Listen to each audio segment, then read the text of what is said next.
In this episode, 100-foot Cadillac, small car with a big engine, and toilets.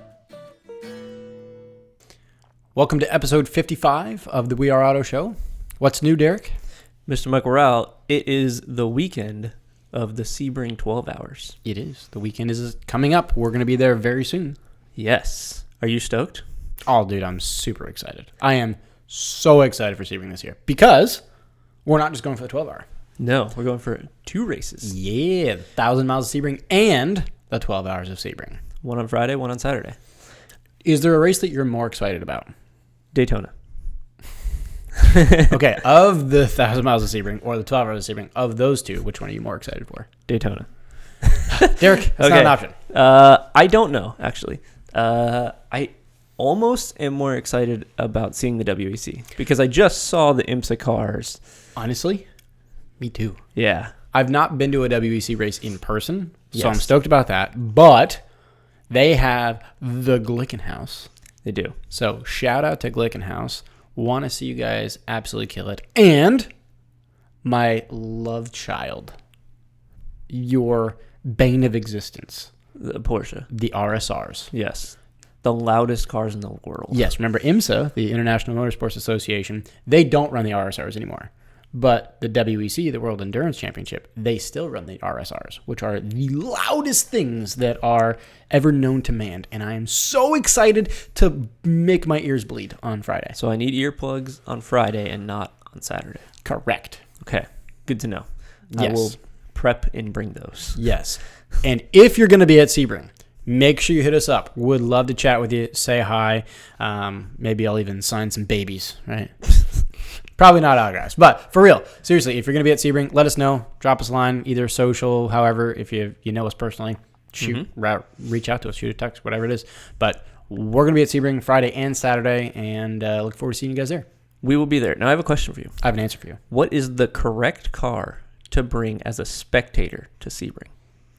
Well, there can only be one. There can only be one, and that would be a Sebring. The Chrysler Sebring. Yes. Do you think there will be a single Sebring there? I hope that there is a Sebring corral. Oh. Will there be? No. No. Certainly not. We'll be lucky. Actually, you know what? We will probably find 5 Sebrings in town, but at the track, probably not one. Probably not. I think that should be our goal, though. I think we should try to spot as many Sebrings as we can. Yes. And I think we know one madman that would actually try to track a Sebring at Sebring. Who would that be? He's been on the show. Yes. Gino. Mr. Gino yes. Manley. Yes. Gino, if you're watching and listening, please, for the love of God, I want to see you track a Chrysler Sebring at Sebring. Please. That would be so great.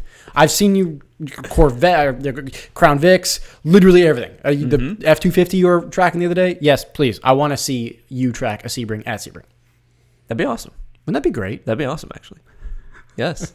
So yeah, that's Sebring. We'll get more into that here in just a little bit. But for now, as we're opening up, make sure that if you're at Sebring, let us know. Would love to catch you there. Indeed, indeed. So should we get into some news? We should get into some news. Do you have anything to chat about? I do have some news to chat about. I've got some bad news to chat about, unfortunately. Okay. So you have a Subaru, don't you? I would say I'm a connoisseur of the Subarus. Yeah. Yes, you are a Subaru connoisseur. A sommelier of Subarus. Do you like swivel your Subaru and then you sniff it real good before you get into it? Certainly. And that's all the motor oil that's in your engine still? Still burning off on my exhaust headers. Yes. So some bad Subaru news here. All of us enthusiasts that do like Subarus, we like Subarus for pretty much one reason and one reason alone. And that is for 3 little letters. And they are STI. Yeah. And there will be no STI to the new WRX. I believe it stands for Subaru Technica International. I believe you're correct, yeah. Yeah. Look at us with the acronyms. Yes. Let's go. So tell me more. What's going on here? I regret to inform you that the Subaru WRX STI has been scheduled for assassination. I'm not happy about this. It's this killed. Is not it's good. dead. It's dead. Sorry, it's dead. WRX STI is dead. The rally car daily driver that we all know and love is no more. Why? Why would they do this to us? Well, here's why. Subaru has decided that the idea of a new STI version of the WRX as an ICE or internal combustion engine vehicle is too short-lived. It has such a limited short life because of changing regulations, which I am going to go ahead and call bullshit on that. But there's a quote here from, who is this? The Director of Corporate Communications, Dominic Infante. Yes. Okay. Whoever he is. But he said that if we designed a new STI now, it would have a very limited shelf life. The regulations are changing so quickly that it kind of wouldn't make any sense. But they're not changing that quick. Like, okay. Is this just a cop-out? No, you have to understand what quick in terms of a car manufacturer means. It's like significantly slower than molasses. It is ridiculous. 10 years is quick in terms of a car manufacturer. Yes, but they've been STIing the WRX forever. I know. And they can't kill it. Well, actually, you know what? If they're going to kill it, it's a good time to kill it because the current WRX, the new one, is ugly. That's debatable. Have you seen those wheel flares? Those fender flares? Yeah. Barf. I wouldn't say it's great, but I wouldn't say it's ugly. No, I'd say it's ugly. All right, that's fine. I'm going to go ahead and just say it's straight up ugly. You can keep your opinion over there. Okay. But yeah, apparently because they're looking at potentially doing an EV STI-ish version of the WRX in the future. Subaru is a weird brand. Subaru is a very odd brand. You think about the STI and the BRZ, or the WRX STI and the BRZ, and they kind of like live in the enthusiast category, right? Yeah. The rest of the Subarus, the Forester, the Crosstrek, the other ones, they live in the kind of like campy kind of people, or like kind of the hippie-ish kind of people, right? Oh, for sure. Yeah. 100%. You're going to the beach, you're going camping, you're living in the woods or whatever. You're living in the Pacific Northwest. Right, in that area. There's nothing bad about that, but I fear that the enthusiast side is about to go away, and I'm pretty sure it is. Oh, it's dead. But I will say, for the camping side or for the hippie side, this is pretty good because they're going to be all about this electrification of this brand. Ew. Yes, from our perspective, not great. But if you think about it from their corporate perspective, what would they rather have? Money. Exactly. Who's going to buy them? Hippies in the Northwest. Yes, because the enthusiast market is going away. Don't say it that bluntly, Derek. I mean, you know it. I shouldn't say it's going away, but it is dwindling down faster than the other market is. It is dying. Yes, it is a dying breed. But we must keep it alive. We must. I will do my best. I will buy as many ICE vehicles that have manual transmissions as possible to keep it alive. I can understand the move.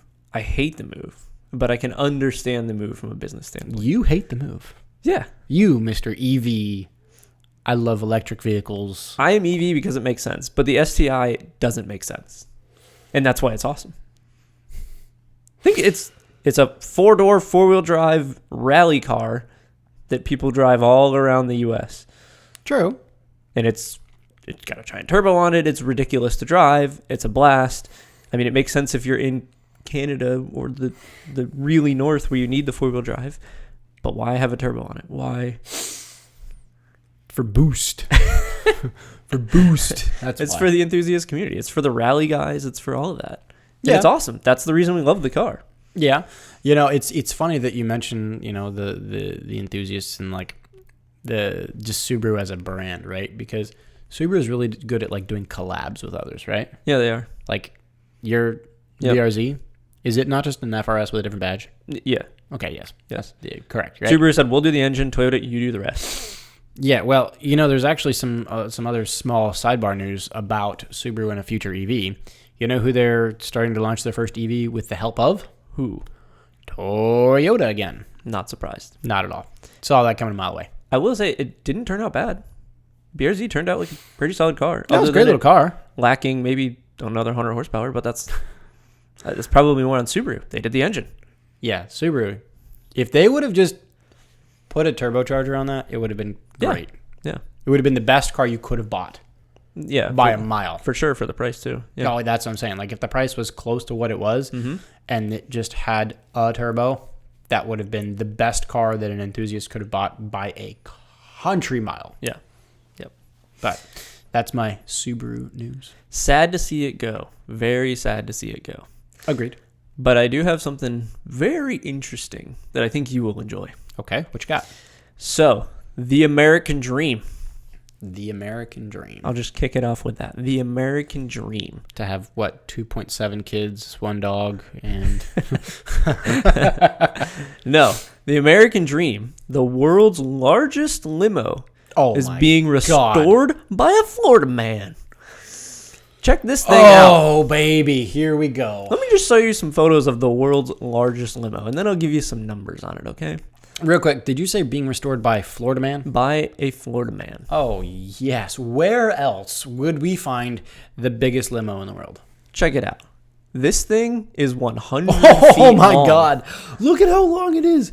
It's huge. It is 100 feet long. How does it turn?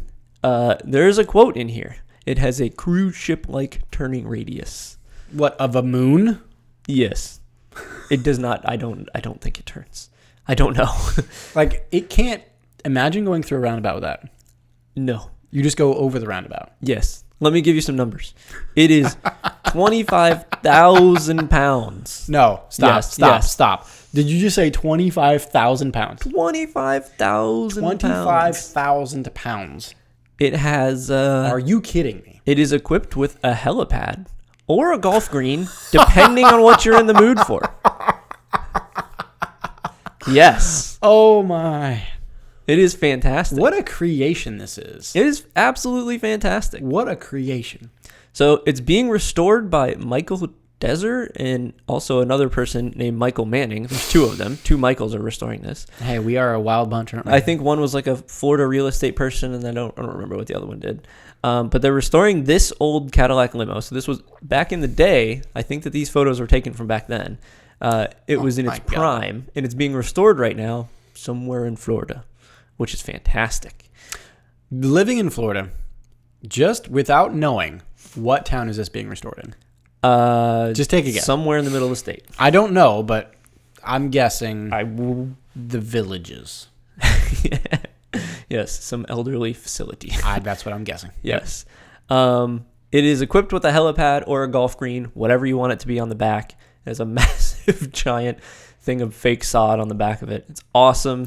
How many wheels am I looking at here? There are, I believe, 24 1, 2, wheels. 3, 4, 5, 6, 7, 8, 9, 10. It's I'm ridiculous. guessing 11, 12, and 12 on the other side. Yeah, I think it's 24 wheels. Holy shit. The dude who's restoring it, Michael Mann, said, I admit that rebuilding it is more of a civil engineering project than an automotive restoration.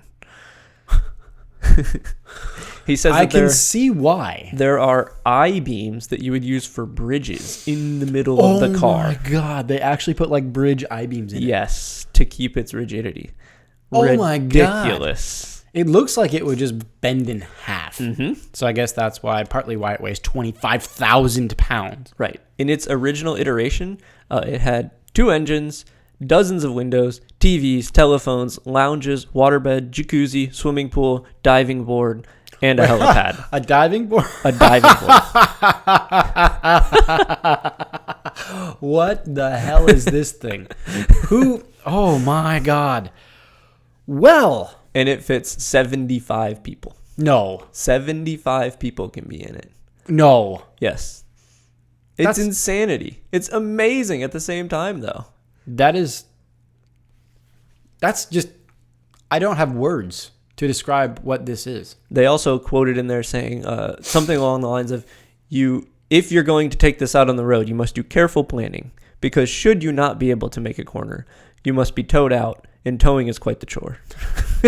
I would imagine. It'd be quite the chore. This is just ridiculous. Yes. And that's why I love it. Yep. This was the world record holder for the longest limousine. It is currently being restored in Florida. Oh my God, that's insane. Now, you mentioned 75 people. Mm-hmm. That's a lot of weight. That is a lot When of weight. you start, like, sports car enthusiasts, right? We think power to weight ratios. We think lighter is fun, nimble, and agile, right? And then we start thinking you put 250, 200 pound bodies in a car and you start to, that's an extra, 400 pounds, right? Yeah. That adds up over 75 of them. So I just did a little bit of a calculation. Okay. If we're being gentle and we average people at 150 pounds. Gentle. It's like almost 12. I think it's 11 to 12,000 pounds. It weighs 25,000, so that would put it over 35,000 pounds. That's a 35,000 pound vehicle with Cadillac. humans. It's a Cadillac, baby. Oh my. It's fantastic. I absolutely love this thing. It's just the most incredible thing in the world. I don't know where else you would drive it other than an airport, because the turning radius would be terrible. But it can't fit anywhere other than an airport. No, absolutely nowhere. I can't actually even think of a single route here where we live, where we have pretty big roads. Yeah, right? we do. Like, I couldn't think of a single route from, like, my house to your house. No. Where you could actually drive this. No. It would be interstate only, and even in that, you would take up 2 lanes when you're making it a banked corner. But think about it this way. If you've got a big cloverleaf on-ramp. Oh, you're done. Yeah, you're done. You're down the hill, all the way down yeah, the you're hill. done. Like the big cloverleaf on-ramp that goes all the way up and around as you're accelerating. Imagine taking 100-foot limo around that. I'm in. I'm down. Are you in the back on the helipad, in the driver's seat, in the passenger seat, in one of the lounges, in the jacuzzi, on the diving board? Where are you in on this? I'll try them all. Okay. I'm in a limo. What does it matter? Okay. Okay. You know what it needs? What? From the last show, it needs fuzzy dice. It does need fuzzy dice. You are dead right about that. That would be a car you put fuzzy dice on. That would be pretty much any limo, right? I think fuzzy dice belong on especially the world's longest limo. Yes. And they would need the world's largest fuzzy dice to go in it. I think we need more limos in general. Oh, we don't need more limos, Derek. Why? You don't need more limos. I've been in a limo. I can't say I have. You don't need more limos.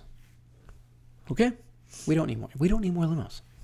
We just don't. Bring on more Hummer limos, baby. You can limo anything too.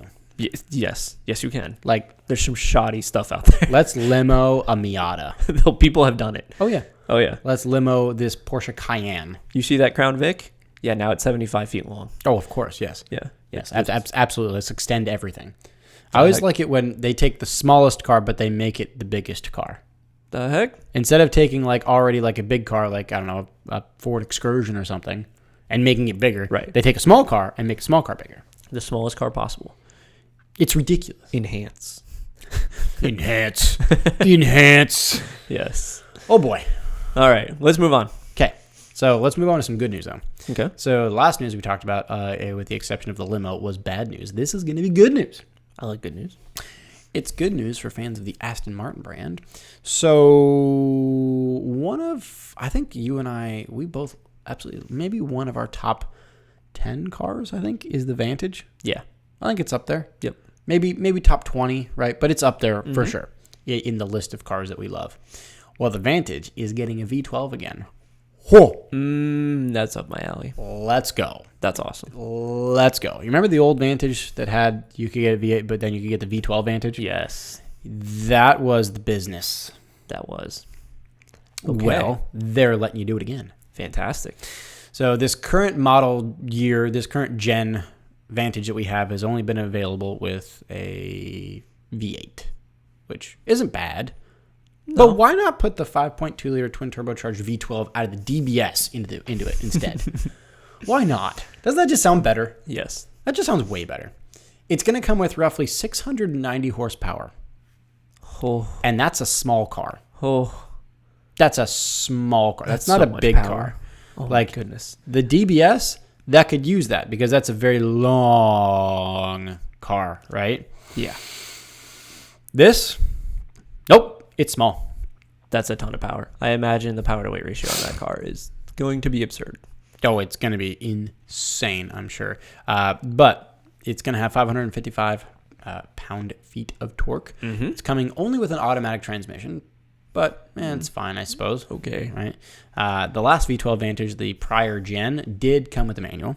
Mm-hmm. But that's when manuals were a thing, really. True. But This is going to be limited to only 330 units. That's not many at all. And allegedly, they're all sold out. What the heck? Already. It's not even out yet, and they're sold out. Instantly sold out. Instantly. Okay. Because if I was on that list, you're goddamn right, I'm buying one.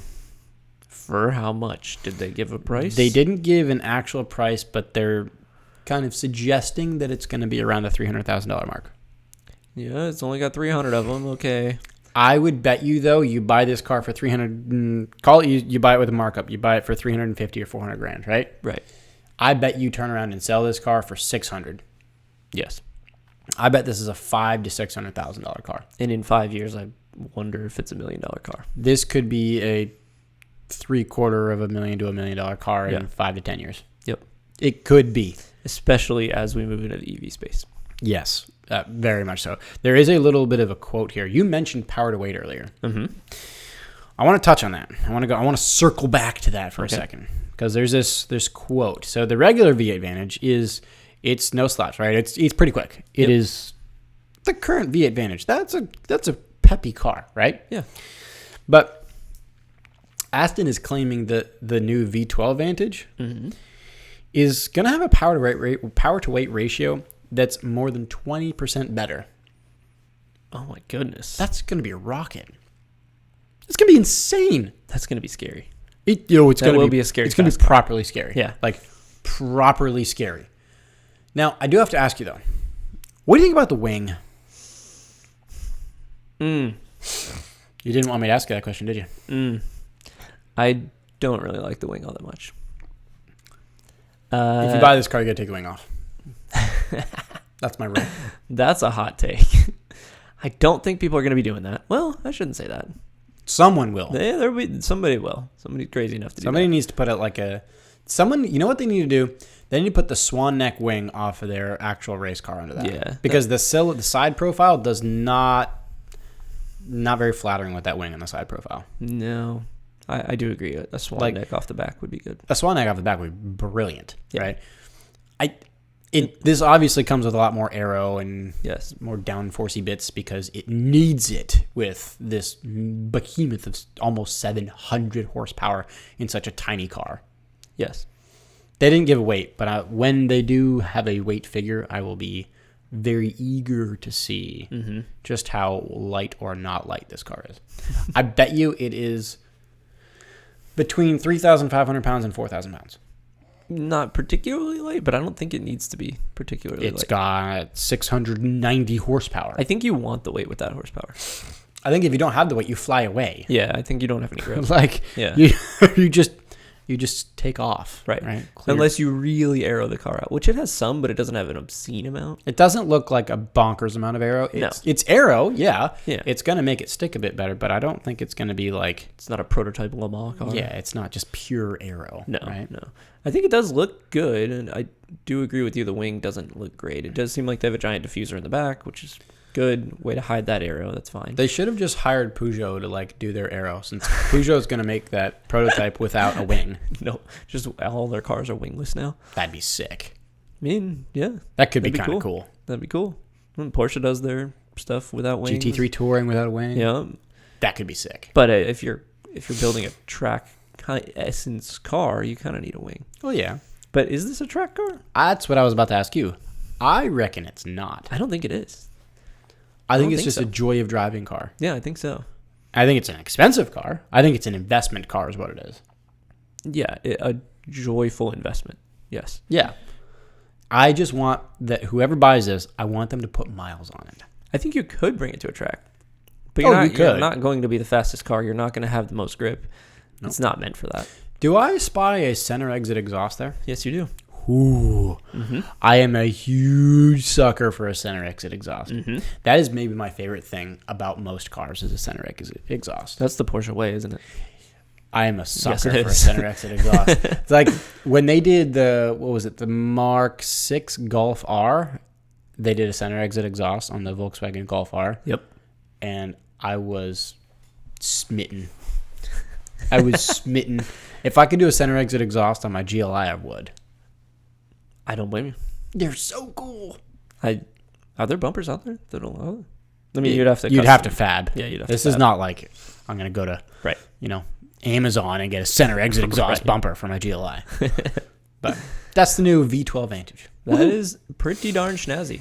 Yeah, Aston's shared some like shots and spy stuff, and I think they even shared a soundtrack of it. Mm-hmm. It sounds glorious. Yep. Okay, Super so excited. let's move on to some racing news. There's Okay. actually a decent amount to chat about. All right.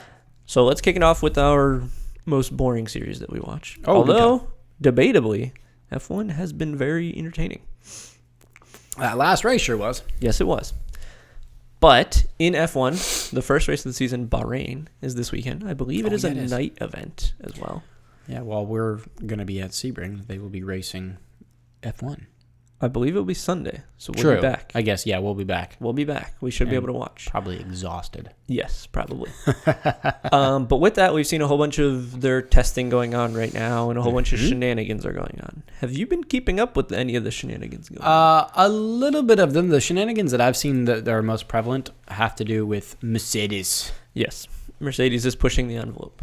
We know in racing that if you're not pushing the rules, you're not trying. True. And Mercedes is certainly pushing the rules. If you're not cheating, you're not trying. Exactly. That is how racing works. Yes. Every little competitive edge that you can find, you're gonna. So they released this, which is a photo of their car that they basically said, here's our new car, everybody. Yep. And they brought it out testing. I don't remember where the first test was at, but they basically do 2 tests before. I think they do Spain. Yeah, I think it was in Spain. They brought this car and they were like, okay, yeah, it looks good. It's relatively quick. And then we came upon the test that was at Bahrain this past weekend, and they brought a little bit of a different looking car. A little bit. Very much so. So if you look at the side pods of this car, which And are the what would you describe as the side pods? The side pods are the opening where the air comes in for the engines, specifically the radiator, to cool the engine. You'll have an opening above the driver's head. That's where the air comes in to be actually combusted and make power. Yep. And then you have the air coming in on the sides, which just look like big gaping openings, kind of like a shark opening its mouth on the side of a like a the whale side shark, of a car. right? Yeah, right. And those are used to cool the engine. Mercedes decided they didn't want to do any engine cooling, so That's a very blunt way to put that. yeah, they have axed the side pods basically. And in this photo here, you can see a split in half of a Ferrari, which has a traditional side pod, and then the Mercedes, which is just missing the side pod. Completely. It's technically there, but it's basically gone. It's like a slit. Yes, a tiny sliver of a side pod. This is It's crazy. the minimum that they can legally do while getting away with it. It's the most drastic change that we've seen in a long time. Yes, it is. Like everyone always tweaks things here and there. Right. Like you get the standard car and then you tweak this and tweak that. But this isn't a tweak. This is like a straight up like complete change. Mm-hmm. And if you're watching on YouTube, you can definitely see a drastic difference. You can also notice a difference on the top, above the driver's head. They have the air opening coming in. Yep. I suspect that some air that's going in there is also being used to cool the engine, as opposed to only getting engine cooling air from the side of the car. I bet you're right. And there's a bunch of suspicions that people, like 2 races in, a whole bunch of other teams will start to follow suit with this. You think this so? pattern. I think so. Does Now, it make it slipperier? it does make it slipperier. From their times, it doesn't look a ton faster, but this is testing. And there's well known in racing that... We need to talk about that. Okay. We need to talk about that. Okay. Okay. You just said Mercedes has not looked very fast, have they? Mm-mm. Okay. So, are they sandbagging testing right now? What is sandbagging? Okay. Are they intentionally looking slow so that everyone downplays them and then they come out and they just blitz the living shit out of everyone? Yes. Yes, they are. Yes. Oh, 100% they are. Yes. Has the car looked like it struggled a little bit? Yes. But, Has every team been doing this? Yes. yes, but Mercedes is famous for doing this. Oh, yeah. More specifically, Lewis Hamilton is famous for doing this. Mm-hmm. I saw a great sequence of tweets dating back literally every single year that Lewis Hamilton has been with Mercedes. Oh, boy. Every single year for what is it now? Like 8 goddamn years. Yeah, something like that. Lewis Hamilton sends some sort of message or tweet. Oh, the rest of the field's looking really quick. It's going to be a struggle this year. Oh, we're struggling to keep pace. Oh, this year this car isn't feeling super quick. And then what do? Blitz everybody. Every single year. Yep. They win the championship. Yeah, let's Except be honest. last year. True. And it's funny, actually, Carlos Sainz actually called out George Russell for it, too. George Russell, there's a little bit of drama here. George Russell, he sent out his message or his tweet or whatever it was, and he was like, unfortunately, it's not looking so good. The car's really harsh. And Carlos Sainz sent him back like, yeah, typical George, right? Mm-hmm. Downplay your own just to up the hype and watch what happens. Mm-hmm. I am very curious to see what car shows up. I think this will be the car that shows up at Bahrain. The side podless car? The side podless car. Now, Mercedes has been well known to essentially cook their engines, or to push them to the limit thermally. And clearly this is going to do that. Now, we'll see if this big rear wing that they have will keep cool enough air from the car behind you into those little outlets. I don't know.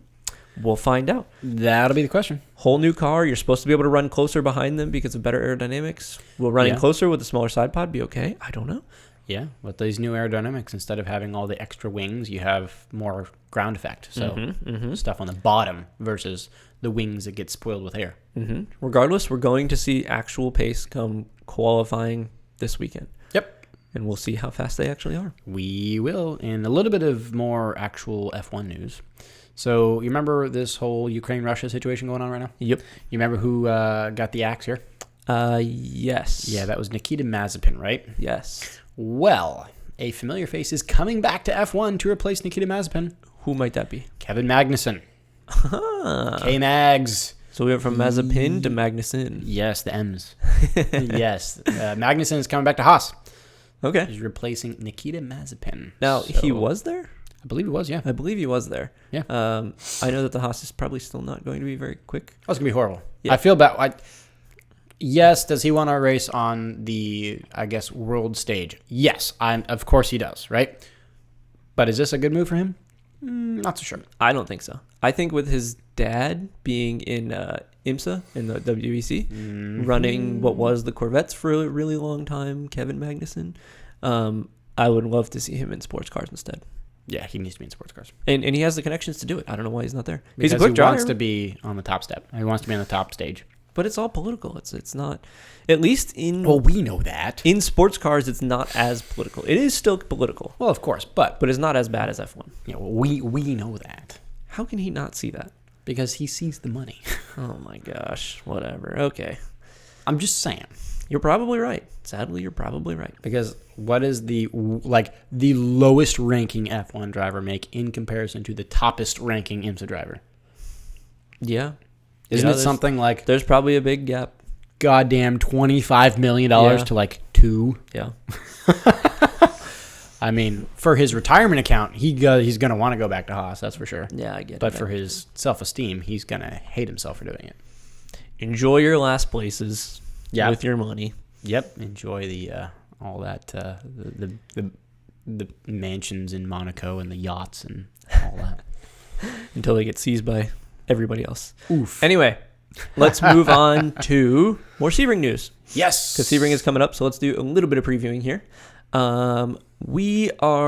Let's first talk about IMSA. Okay. Even though it is the second race that is happening. Yes. Because there's some very interesting drama going on in the WEC, so we'll save that for last. The best for last. IMSA has come out with their BOP, which is balance of performance, which is how they make sure that all the cars are even to race. And ahead of Sebring, I suspected that your beloved Porsches, because they were doing so well at Daytona, were going to get what's known as the BOP hammer, where they were going to get hit with some BOP adjustments and slowed down. Yes, where they would get added an extra 300 pounds or something stupid like that. Right. Because they're Porsche-ist. Here we go. The politics at play. Oh, yeah. It does not look like that is the case for you, which is good. But let's talk about first DPI. Because interestingly, DPI, which is the top class in IMSA, is staying the same. Nothing is changing. Good. I think that's fine. They seem to be pretty even. I think that there were a bunch of different manufacturers in the top 5 at Daytona. Nobody looked crazy fast at Daytona. Yeah, comparatively. DPI doesn't look too wonky. Like everyone looks to be somewhat keeping pace with everyone, right? Right now, it does seem to be that, which is awesome. And interestingly, they haven't changed BOP in that class since the start of the Road Atlanta race last year, the final race, Petit Le Mans. Huh. The last BOP change in they haven't done DPI. any DPI BOP since Road Atlanta of last year. Yeah, they've had, 34 hours of racing now, and they haven't touched BOP. They've had an entire F1 season of racing. Yes. And they haven't touched Yes. BOP. Yes, they have. Yes, they have. But there are some GT changes. There are weight breaks coming to the Acura NSX GT3, the BMW M4, the Corvette R8 or C8R, and the Mercedes AMG GT3 Evo. So weight breaks, that means they're getting less weight. They're getting lightened up, correct? They are getting lightened up so that they are essentially faster. Okay. Yes. Power to weight ratio. Got it. The Lexus RCF, which did look kind of slow to me at Daytona, is getting a 1 millimeter larger air restrictor. Not particularly much, but will help a little bit. Yeah. And the McLaren, which did look very quick to me at Daytona, is getting a slight boost reduction across all RPM levels. It's going to have less boost. But notice there's no Porsche in that list. Yes, there's So, nothing. Let me pose you the question, though. Porsche was very good in a straight line. Yeah. Is Sebring a straight line track? No. What is Sebring? Sebring is a bumpy track. Certainly. But it's got some lefts and some rights, for sure. Well, Daytona has that too. But Well, it's got more lefts than rights in Daytona. That's for damn sure. you go to Daytona to trim out downforce. Yes. What This do you is do gonna at be Sebring? a lot more downforce at Sebring than you will at Daytona, right? I think that Sebring is not as high of a downforce track, but it's a point and shoot track. Yeah, true. Yes, correct. Yeah, it's just get the car to the center of the corner And go. as good as you can, but as early as you can get on the throttle. Yeah, you'll get more downforce than you will Daytona, right? Yeah, but not by a ton. There's the S's in the back, which are the curves back there, but that's about it. Where you use Yeah, I downforce. suppose you're right. There's really no downforce to it. It's. I mean, there's some downforce, but it's not. Debatably turn 17 at Sebring. Yeah, because even turn 7 is just. It's a hairpin. Yeah, you're not holding speed. You're just pointing and shooting and going. You just get in there, Right. shove it, and get So I'm through. curious to see how Porsche will look. I think it'll be overall fairly even. They're pretty good with BOP at it. So, I'd love to see a Wright Motorsports 1 FAF Porsche 2. It just wouldn't be too bad to see. I wouldn't mind seeing that. I'm gonna root for the underdog, Corvette. Throw a WeatherTech in there. That'd be great. Okay, all right. Yeah, that'd be perfect. Wright Motorsports, FAF, WeatherTech, 1, 2, 3. Oh, let's go. I'll bring my Corvette hat. You cannot forget your jean shorts. Okay, I will not. All right, let's move on to the WEC Balance of Performance, or BOP. Okay. We know that is the other race that's going to be happening at Sebring. Yep. And there are 3 big manufacturers in the top class. Can you name the one that won the 24 Hours of Le Mans? That would be Toyota. Yes. Can you name the manufacturer that won the next race?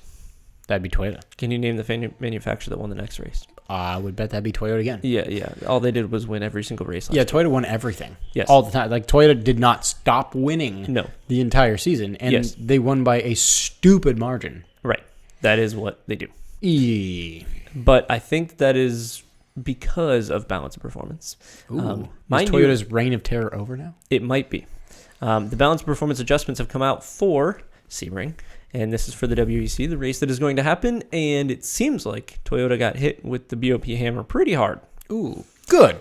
So, in 2021, the hybrid activation system was set to come in at 120 kilometers per hour. That's about 75 miles per hour. Okay. So they had to get up to 75 miles an hour for the hybrid activation system, which is their all-wheel drive hybrid system. Okay, so they didn't have the all-wheel drive hybrid until they hit 75 or 120 kph. Until they hit that, yes.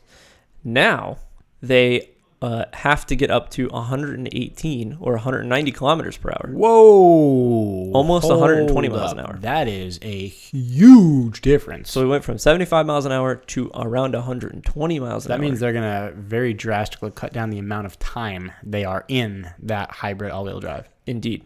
Now, in theory, they could deploy more energy during the use of the hybrid system, which is good, but you're not going to be in it for nearly as long. Correct. So, especially at Sebring when you're especially coming in and out of turn 7, right? There are some slow corners at Sebring. It's very well known for having a lot of slow corners.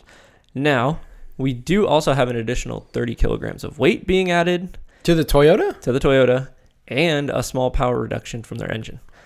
So they got hit really hard. That BOP hammer came down like an anvil. It did.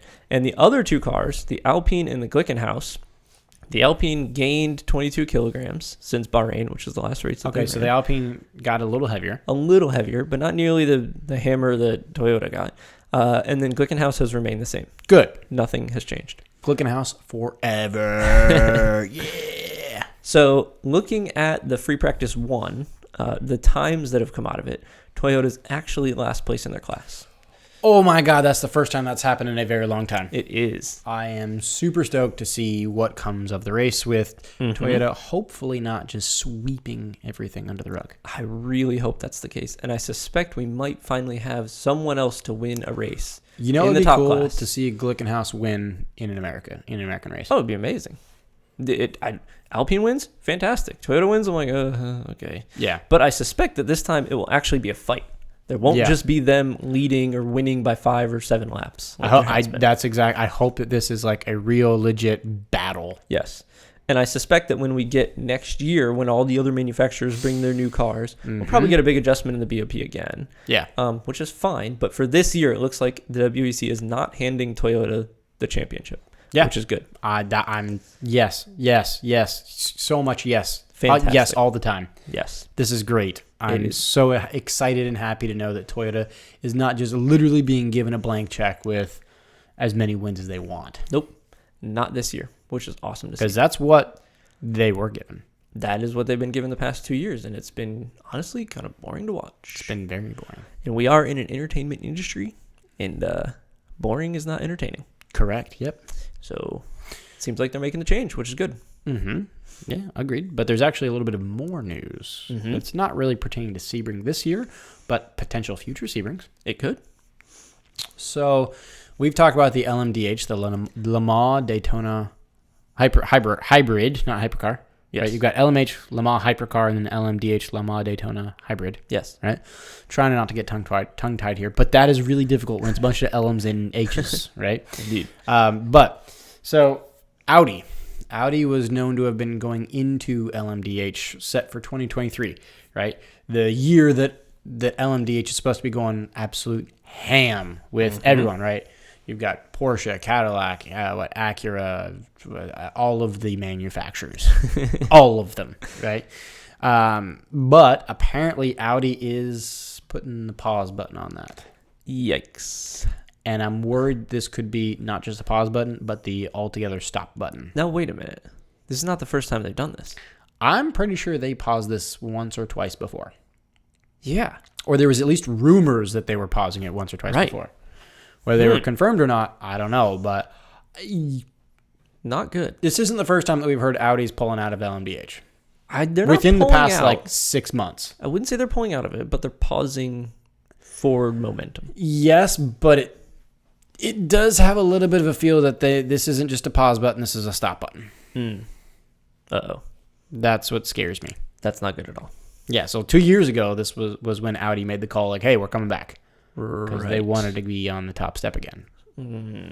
But probably not going to happen. But the weird thing is that Audi is citing supply chain issues. But that's not really true. Because Audi and Porsche have the exact same supply chain. Yeah. Like, I think down to the same hourly clerk at each supply chain spot. Like, that's not right. There's no way, because Porsche is still moving forward with a full head of steam for LMDH with 2023. Right. So there's no way. I think Audi's just trying to cop out here and calling supply chain issues like every industry in the world right now.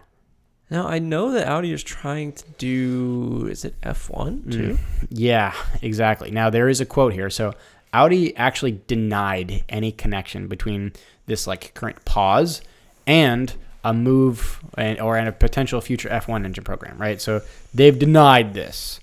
But they also noted that the decision to move on from the previously announced sports car program could involve reverting that money toward the long-rumored F1 plane. So that's why I'm thinking this might not be a pause button.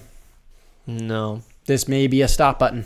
This may Yeah. be eject completely, which pains me to see because the glory days of the prototype racing is when you saw Porsche and Audi literally battling to the death. Oh, I'd say Audi and Peugeot. Oh, Audi! I forgot Peugeot. I forgot Peugeot was Yeah. a thing. Jesus, how did For I forget Peugeot? years, Audi and Peugeot. I just forgot went at it Peugeot at was Le Mans. there, right? The diesels, right? Yeah. The two diesels were The going. diesel hybrid era. I remember watching the diesels at Sebring too. Yeah. Right. Oh God, I remember that now. I was at the last year that Audi ran their diesel hybrid at Sebring. Really? Yep. It was awesome. It was amazing. I forgot about the Peugeot hybrid for the Peugeot diesels for a second there. I'm sad to see this because they are a fantastic team, and the brilliant minds over at Audi did win many a Le Mans, and they pushed Peugeot their hardest as well, and they just equally pushed each other, which was amazing to see. Yep. And I just don't want to see them waste their effort at F1. Like F1's, F1's way more political than it's WEC and IMSA is. yeah, and they were really good at engineering. Like they came up with some crazy engineering concepts to win Le Mans. Yes, they The did. bodywork differences. It was a wild car when they had it. Yeah, it was a crazy car. It was awesome. I don't know. I really hope this is not the case, but at least we'll have Porsche in. We'll have who else is There's a lot. We've got Porsche, Cadillac. That's right, Cadillac's We've got Glickenhaus, Alpine, BMW. We've got potentially. Oh yeah, I forgot. We've got Toyota. We've got Peugeot. The Peugeot 9X8, right? With Right, that right. wingless one. We've got potentially Ferrari. We've got potentially Lamborghini as well. So the other rumor coming out of this in the rumor mill is that Audi is obviously a Volkswagen brand, right? right.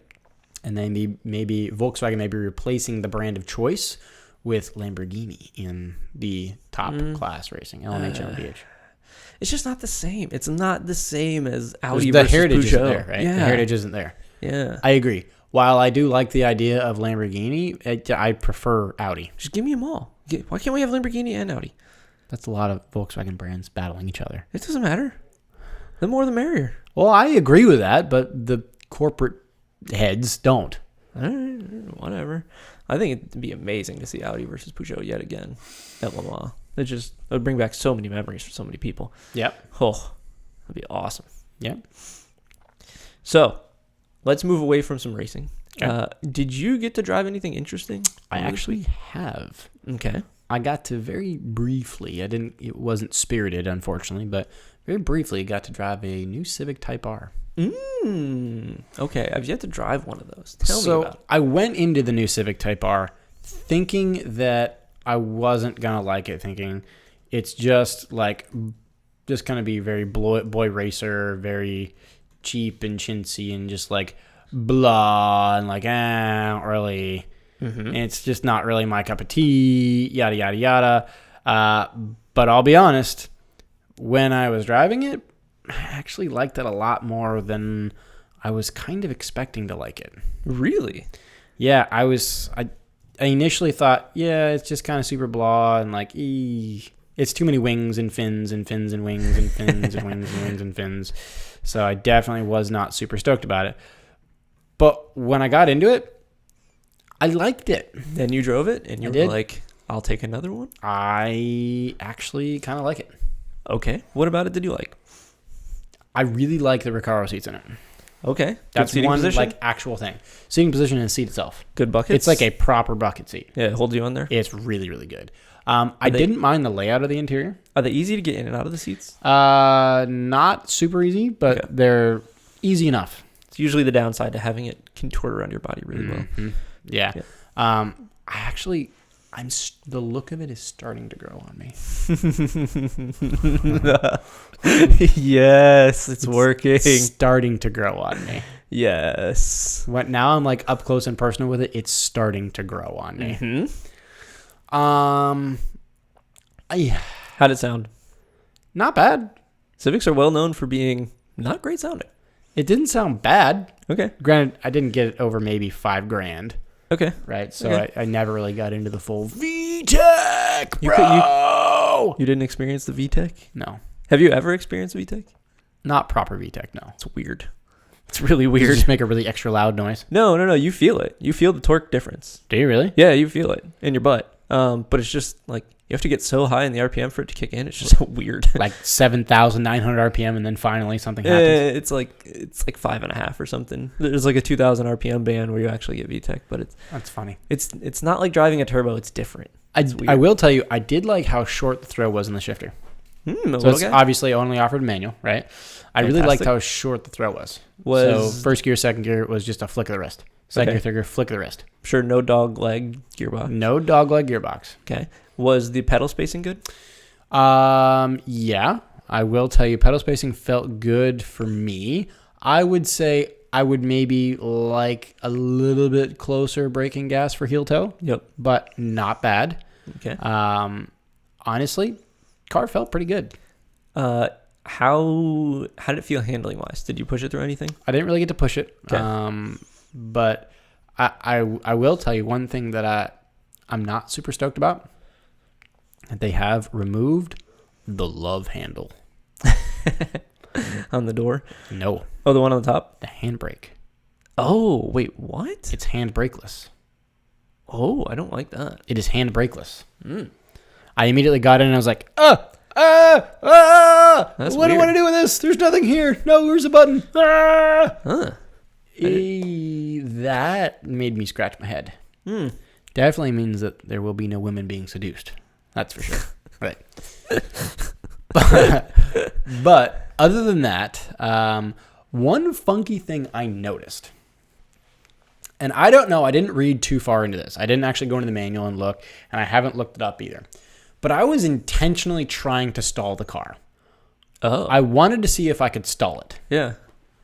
I would just clutch out, no gas, and it would just idle. Oh, you can't stall. Maybe it's a setting or something? I don't know, but I was feeling the friction point. I'm like, okay, friction point's there. Let me just clutch out and see if it'll just stall. And you could tell it like thought about dying for a second. Yeah. And then it seemed like it just randomly kept the RPMs just enough to keep you idling. And you just started moving. I was like, did it get way low in the RPMs where it was like doing the jung jung jung? Not low enough to really start shuffling. Okay. I mean, you got like one little burp, and then it like immediately went, oh no, we're not going to let this happen. Okay. Did it engage the clutch back in? No. Oh, what? It just started idling. It just started driving. Oh, weird. At like 2 or 3, whatever. Did you just like stomp on the brakes to just stop the car and see if it even would die? Well, at that point, I was like, okay, I'm just going to just keep idling. This is odd. Huh, interesting. But yeah, I wanted to see if I could just stall the damn thing by just clutch out, no gas. Clutch out, no gas, just see what happens. Yeah. It wouldn't stall. It wouldn't stall. Maybe if I dump the clutch like an idiot. Yeah, but if I'm a buffoon with it, sure. Somebody else's car, you're not going to do that. Yeah. I'm not going to be a buffoon with it, but I wanted to see, can I stall it, yes or no? And it just wasn't stalling. I mean, I can play with the clutch on the BRZ to get it to idle, but if I just come off at a normal pace, it will stall. Yeah. That's weird. But that is odd. Yeah, interesting. Was there when I drove the Veloster, the weirdest thing that I did? The auto blip? Yeah. I don't know. I just blip normally. Okay. And honestly, oh man, you know that I don't have a manual anymore, right? I sold my last manual. Yes. Ooh, I want one again because I nailed some beautiful heel toes, 4th gear, 3rd gear, 2nd gear. And as soon as I came through, I was like, oh, I missed that so much.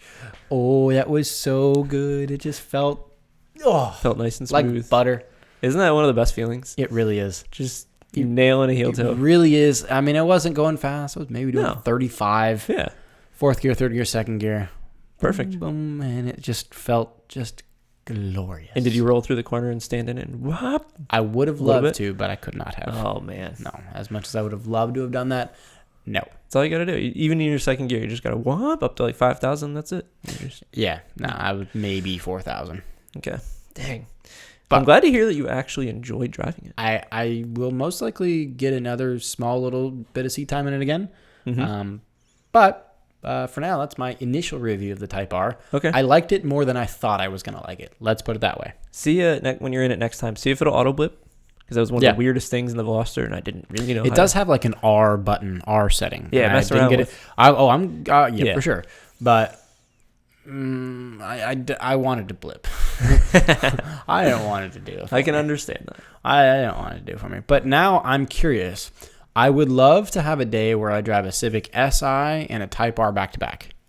And I'd love to compare them. That'd be and cool. for like an everyday fun little car, what would I rather have? That's a good question. I don't know. That's actually a good question. I think I'd go Type R because I kind of like the look. I think I'd actually go Civic Si. Really? Because it's more mellow. Yeah.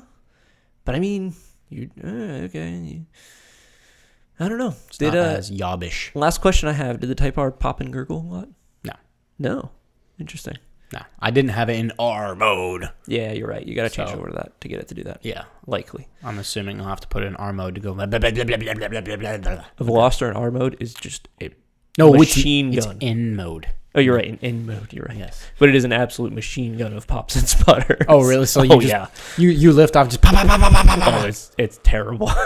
It's not terrible, but it's loud. It's terribly great. If you were walking past some average pedestrians, they'd be giving you the angry face. What are you doing? Yes. Why are you doing this to me? How dare you, hooligan? Yes. But I enjoy it. Me too.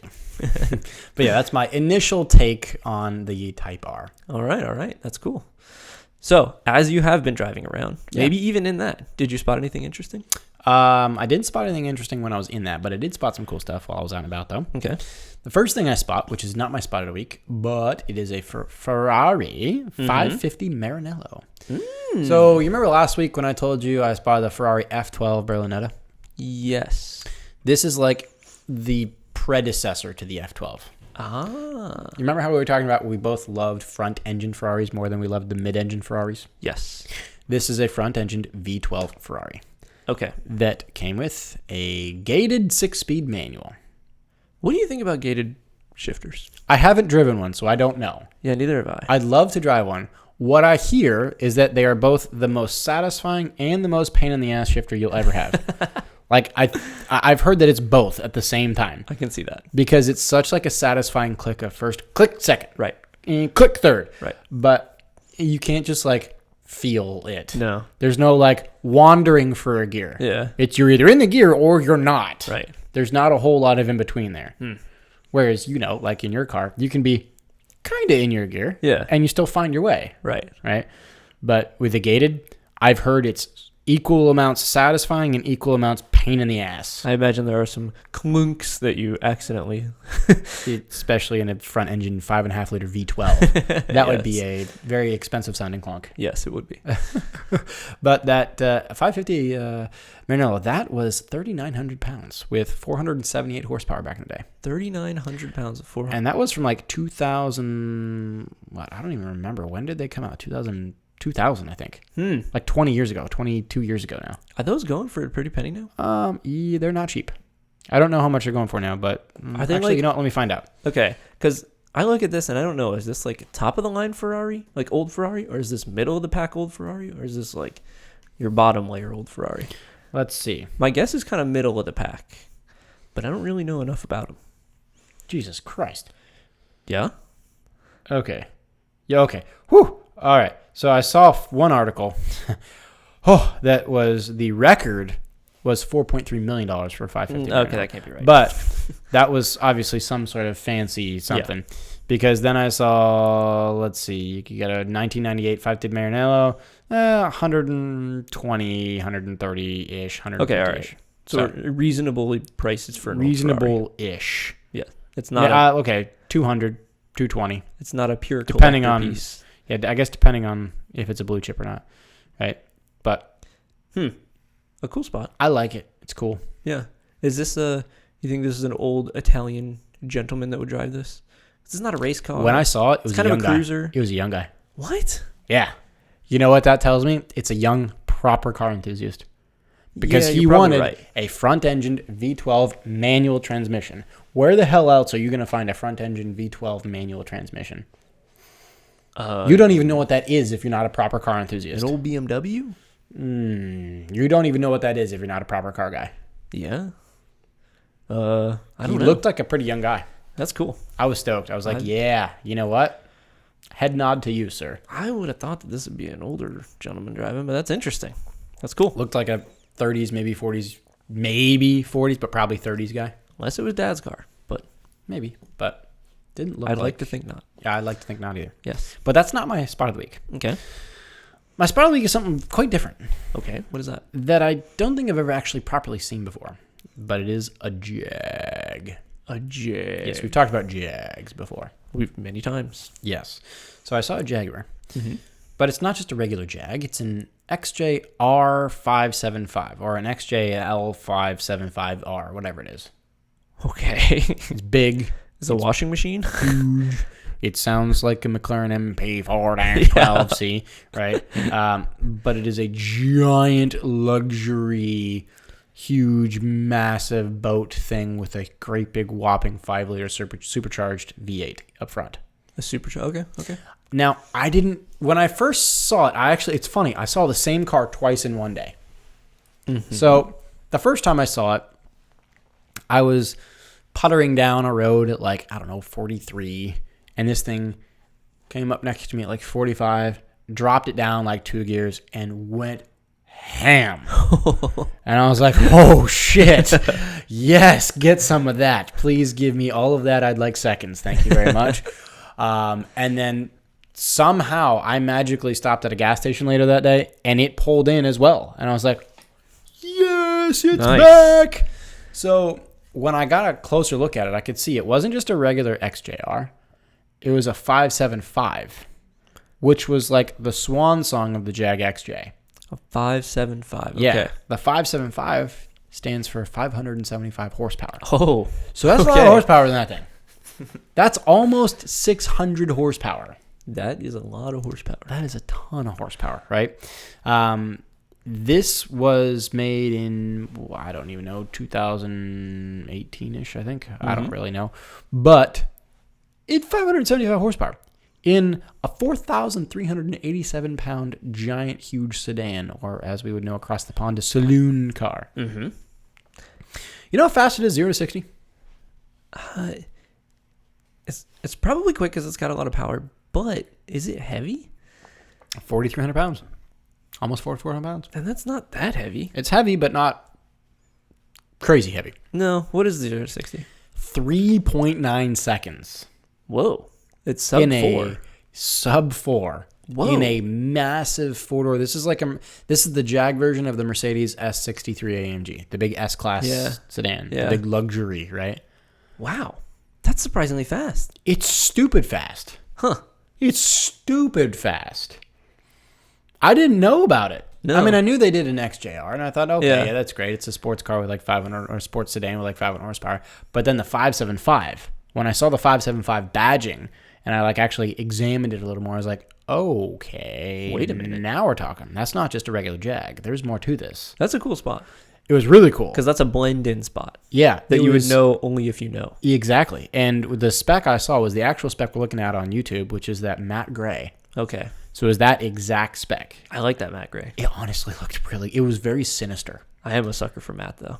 It was I usually hate matte. You do. But it was very sinister looking. Yeah. And I really liked it. I felt like if you're going to have that car, you should be I don't know, some British mobster. Yeah. It's not the James Bond feel, but it's it's like a James Bond villain. Yeah. It's a James Bond villain car. You're right. It's really cool. It's really cool. You know how much it costed when it was new? How much? There's some big numbers in this car. This is another one. It's a $123,000 plus car. Oh, wait a minute. It's a $130,000 car. But let's compare. And a Mercedes S63 AMG, about the same, if not more. What's BMW's equivalent? The BMW was at the M750i. Yeah. About the same. Probably, 140-ish, right? Audi, that would have been their S8 would have been the equivalent here. Right. Probably, again, 120, 130, 140 brand new. It's competing. Okay. It's not like it's, the BMW is 90 and this is 130. They're all ballparking, I would say, in the general 120 to 150 grand range. So if you want a quick James Bond villain car. But now my question to you is, what would you rather have? This or any of its competitors. The Mercedes S63 AMG, the BMW S8, the Audi S8, I should say, pardon me, the BMW M750i. That's a darn good question. What do you pick? I don't know. I don't think I picked this.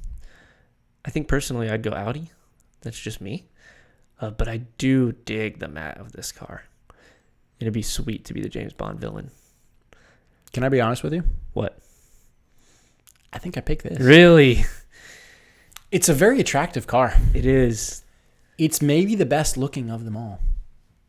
It's got just enough flair to know that it's special, but not so much flair that you're like, wow, what a doofus putting all these extra fender flares and fins. Because the other ones do have more flair.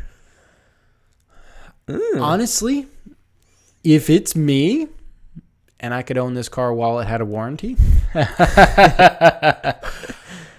I would say I think of the competitors, I think the Jag XJR 575 would be the number in that matte gray. I can see where you're coming from. I do dig this car. And I think that it's a great spot for the... I've never seen a 575 before. Yeah, neither have I. And it was when I walked up to it, I was like, oh, hold on. That's different. Although I don't know if I would have been looking for them until now.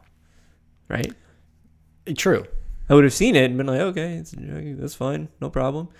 And then now I'll be looking. Now it's cool. Yeah. It's a cool car. It's a cool car. But that's my spot of the week. That is a very cool car spot of the week. So do you want to see what I've spotted around town? Yes, please tell. I have been out and about, and I haven't seen a ton particularly interesting. But of note, I have been seeing, I think I finally saw you saw, what was it, a black EQS that was around town? The blue, I saw a navy one. A navy one? Yeah. I think I saw a gray one. Oh, so yeah. Another EQS has hit a town. Different one.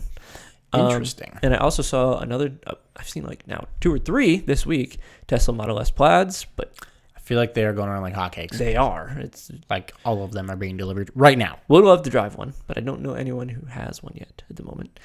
Though I think we might be getting to drive it Model 3 soon. I might have a hookup on that.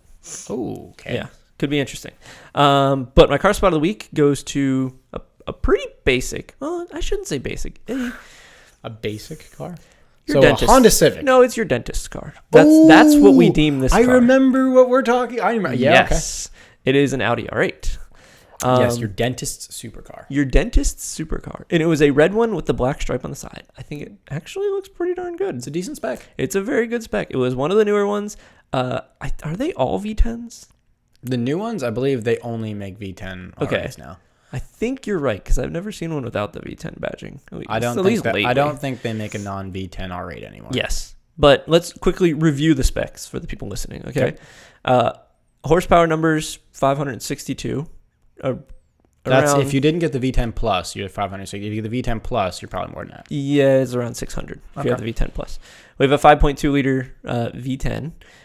We have normal, well, not normal. We have pretty shitty MPGs, but that's to be expected. Yeah. 14 in city and 23 in highway. No, it's a V10. Curb weight of this vehicle, 3,500 pounds to 3,900 pounds, somewhere in there. So our average is 3.7, which is okay. What was your Jaguar? It was 43, almost 4,400. 43. Okay, so it's down by a couple hundred pounds for sure. But it is also a 2-seater, not a 5-seater. Yeah, big difference. Yeah, and I don't think this has like an ice chest in it. Right. But the MSRP around 150 grand.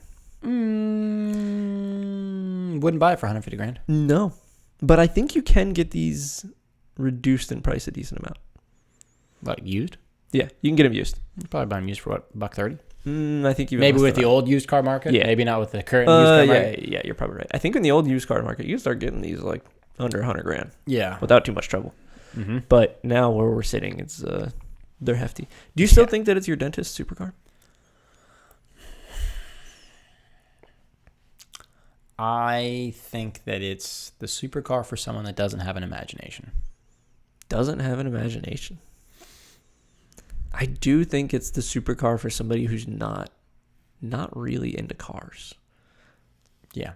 Like an imposter car guy. Yeah. A poser. Yeah. A poser, right? Right. You don't know enough about cars to know that there's better things out there. Yeah, I mean, Just is what it is. for 150 grand. Eesh. I would buy used with 150 grand and get a ridiculously awesome car. Yeah. Yeah. Yeah. Oh my God, yeah. Oh, 100%. Or get this new. I mean, this new wouldn't be bad. It'd be reliable, I will say that. It's quick. It's got the same V10 that they've been putting in Hurricanes and R8s Right. for the past 1,000 years now. But it does blend in. It's not Flashy. It's not flashy. It's even an Aston is more flashy to me than this. An Aston looks prettier. Oh, The yes. R8 is not a pretty car. So if you brought this to somebody who's not a car person, and then you set it next to a new Aston, what's their new car that's equivalent to this? It's probably their V8 Vantage. Yeah, just a straight up V8 Vantage. What do you think people would say is the more flashy car? Car people or non-car people? That's what I wanted to make the point of. That was my point. Touche. Car people are going to say the Aston. Non-car people will say the Audi. You know, you're right. I know. That is very true. Yep. And I think that's the problem with this car. I think it's flashy to people who don't know what it is, but if you know what it is, it's not that much. If you know that you don't really care. If you Yeah. don't know, then you think you know, and then you think you want to care. Right. I like that take. Mm-hmm. I like that take a lot. Yeah. Mm-hmm. The imposter car guy. Yeah, I like that take. All right, so is it time to move on to the I wish they would have? We shall. All right, so do you have an I wish they would have for this episode 55? I do. What you got? So we're going to a sports car endurance race. We are. And I don't know if the Sebring 12 hours is long enough to change brakes on a race car. Do you know if it I is? think it might be, yeah. I don't know. I know in the Rolex 24 for sure they change brakes. I think a normal 12-hour, no, but at Sebring, because of how hard it is, yes. It might be. There's something cool. There's some cool technology called a dry brake system. Have you ever heard of this? They use it on race cars. So we were talking about this before the show. I didn't know that was the name of it, but Yes. I know what you're talking about.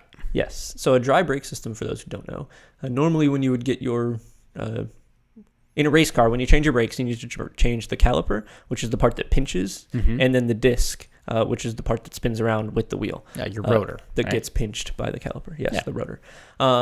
In racing, you want to change both of those at the same time. Quickly. As quickly as you can, because you're doing a pit stop.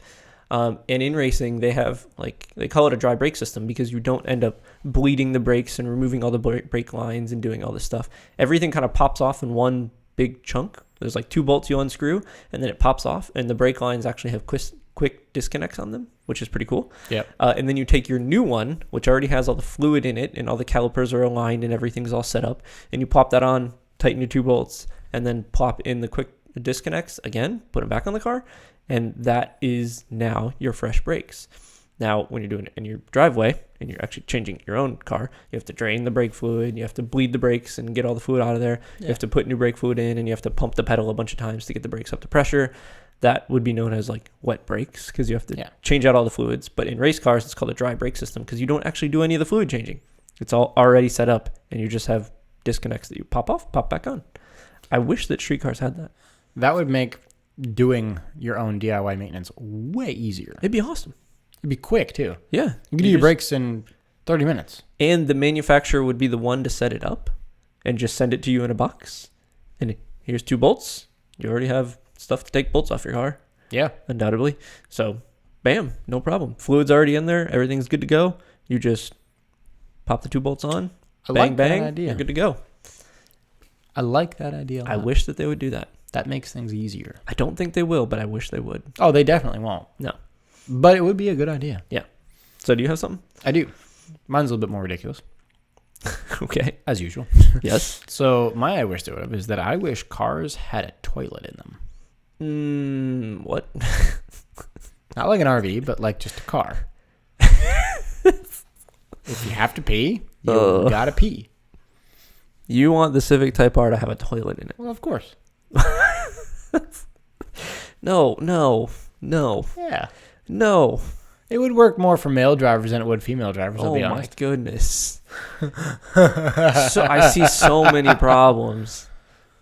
The smell being probably King Kong here. You know, Hey, you want to come take a ride in the BRZ? It smells like piss. poop. Yeah. Woo, I love that. There's got to be a way to like neutralize the odor, of course. I'm sure that there is, but if you're on a journey, or maybe you're just stuck in traffic and you can't get stuck in off. traffic is the only reasonable case I can think in my head. You're stuck in traffic and you're like, God, I gotta pee so bad. I'm gonna die. But your next exit is like 4 miles away and you're doing 2 miles an hour. You'll explode. Just wear a diaper. Yeah, but then it's too messy. I I wish cars This had is some sort of a toilet. This is a ridiculous one. It is. There was one product I remember seeing on Top Gear called the Bumper Dumper. Yes. But you had to like prop up this cardboard box on the side of the road while you're like desperate for a number 2. Mm-hmm. That isn't going to work.